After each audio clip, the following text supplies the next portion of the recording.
The knights march on, their steps heavy with the exhaustion from the last battle. The mist, which had lifted after Zelgor's fall, now returns with renewed density. It crawls along the ground, clings to their armor, and steals their sight.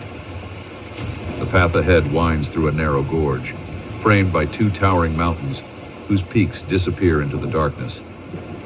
The only way forward is straight ahead, but an unsettling feeling settles over the group. It is too quiet.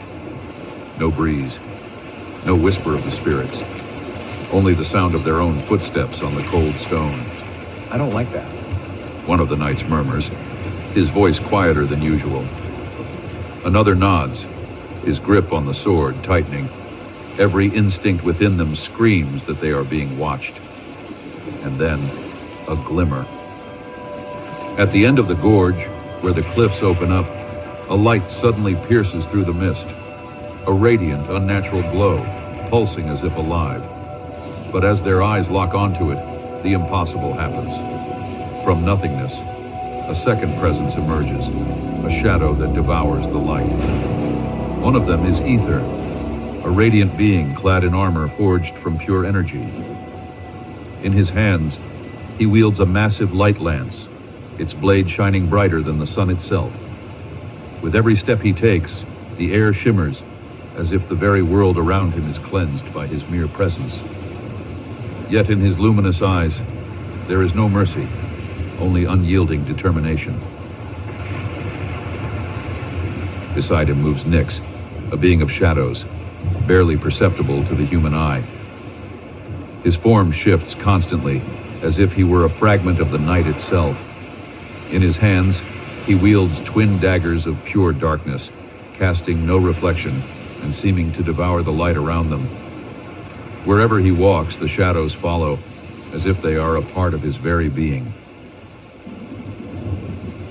The two warriors stare at the knights in complete stillness, their existence in perfect balance, light and darkness, creation and destruction, purity and ruin. Then, a voice echoes from the void. Azrael. You have come further than I expected, but your journey ends here. These cliffs are the grave of the foolish souls who dared to challenge me. A cold laugh echoes through the swirling mist. Nyx and Ether were once mortal warriors, guardians of an ancient order that dared to defy me, but they saw their folly, embraced the truth, and now they serve me, immortal, unstoppable. They are my sword and my shield, light and shadow, created for a single purpose: the annihilation of those who stand against me. Nyx and Ether raise their weapons.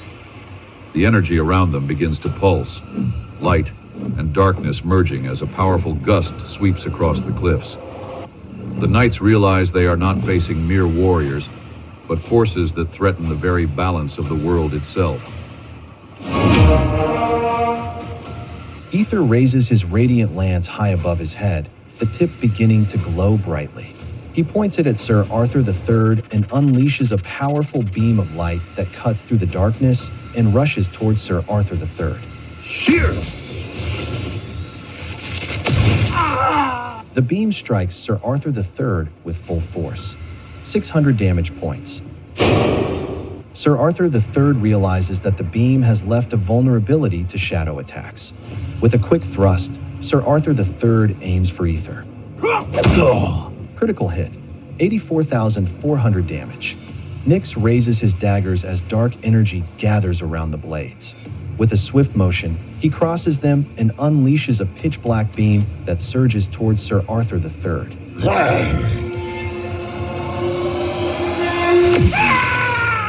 Sir Arthur III is pierced by the pitch-black beam. 30,390 damage points. Sir Arthur III realizes that the beam has left him vulnerable to light-based assaults. Now Karen Fighter positions himself. With a quick motion, he draws his blade and attacks Ether. Dodged. Now Canyon positions himself. He raises his sword high and hurls it with full force upon Ether. Critical hit, 9,000 damage. Now Cornholio positions himself. With a swift strike, he aims for Knicks. Missed. Now Kakarlaka braces for the next move. He uses the Ruthless Attack Cloud, level 3, against Knicks. Struck. 21,930 damage. Knicks's luck decreases by 60%. Ether raises his radiant lance high above his head, the tip beginning to glow brightly. He points it at Kakarlaka and unleashes a powerful beam of light that cuts through the darkness and rushes toward Kakarlaka. Here! Kakarlaka is hit directly by the beam. 1,250 damage. Kakarlaka feels the light weakening their defense, making them more vulnerable to incoming shadow attacks. Now it's Sir Arthur III's turn. He snatches a thorium spear and throws it powerfully towards Knicks. The spear partially pierces through Knicks's armor, reducing his defense by 15%. 51,890 damage points. Knicks raises his daggers as dark energy gathers around the blades.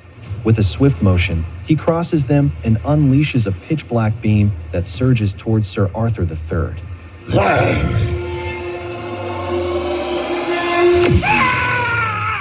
Sir Arthur III is pierced by the pitch-black beam. 30,390 damage points. Sir Arthur III falls to the ground, completely helpless. Only 4 knights remain. Now Canyon positions himself. He raises his sword high and brings it down with full force upon Ether. Yet he evades. Now Cornholio positions himself. He pulls out a level 3 bandage and applies it to Kakarlaka.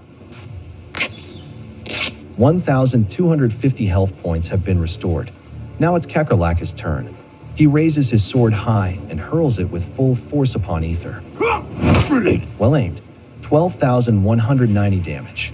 Ether raises his hands, golden light gathering around him. Divine light floods Knicks, healing him for 73,820 health points. Now Karen Fighter positions himself. With a fluid motion, he draws his sword and attacks Ether. Struck. 5,960 damage. A dark mist engulfs Knicks before he suddenly disappears. Suddenly, Knicks emerges from the shadows and lands a swift stab on Kakarlaka. 68,660 damage points. Twisting in agony, Kakarlaka goes down. Only 3 knights remain. Now Canyon braces for the next move.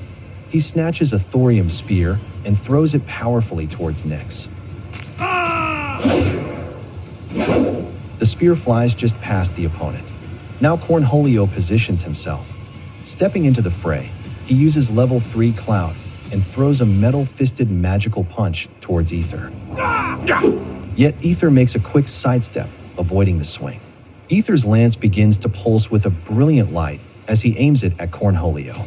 With a single, fluid motion, he releases a powerful beam of light that shimmers through the air and speeds toward Cornholio. Here! The light hits Cornholio mercilessly. 1,310 damage points. The light leaves a burning mark on Cornholio, amplifying the effect of upcoming shadow attacks. Now Karen Fighter prepares. He swings his sword in a high arc towards Knicks. Yet he evades. A dark mist engulfs Knicks before he suddenly disappears. Knicks materializes from the darkness and attacks Cornholio with precise dagger thrusts. 71,760 damage. Cornholio falls to the ground, wincing in pain. Only 2 knights remain. Now Canyon positions himself. With a quick motion, he draws his sword and attacks Ether. Dodged. Ether raises his radiant lance high above his head, the tip beginning to glow brightly. He points it at Karen Fighter and unleashes a powerful beam of light that cuts through the darkness and rushes toward Karen Fighter. Here! Karen Fighter cannot dodge and is caught by the beam. 960 damage points. A strange sensation overtakes Karen Fighter as the beam leaves a weakness to shadows within them.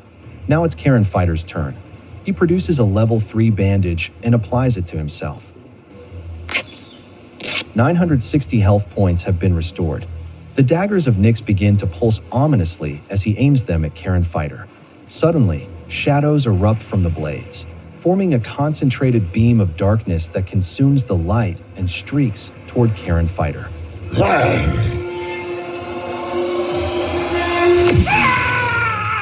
The darkness consumes Karen Fighter mercilessly. 48,520 damage points. Severely wounded, Karen Fighter goes down. Only one knight remains. Aether's lance begins to pulse with a brilliant light as he aims it at Canyon. With a single, fluid motion, he releases a powerful beam of light that shimmers through the air and speeds toward Canyon. Shear! Canyon is hit directly by the beam. 990 damage.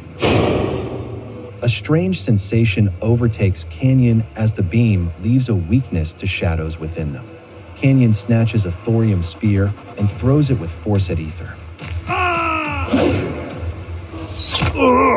The spear partially pierces through Aether's armor, reducing his defense by 15%. 9,640 damage points. Knicks raises his daggers as dark energy gathers around the blades. With a swift motion, he crosses them and unleashes a pitch-black beam that surges toward Canyon.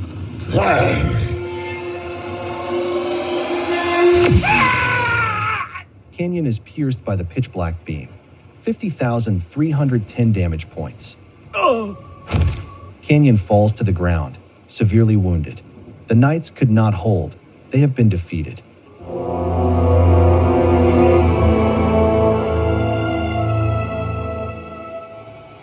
The battle is lost.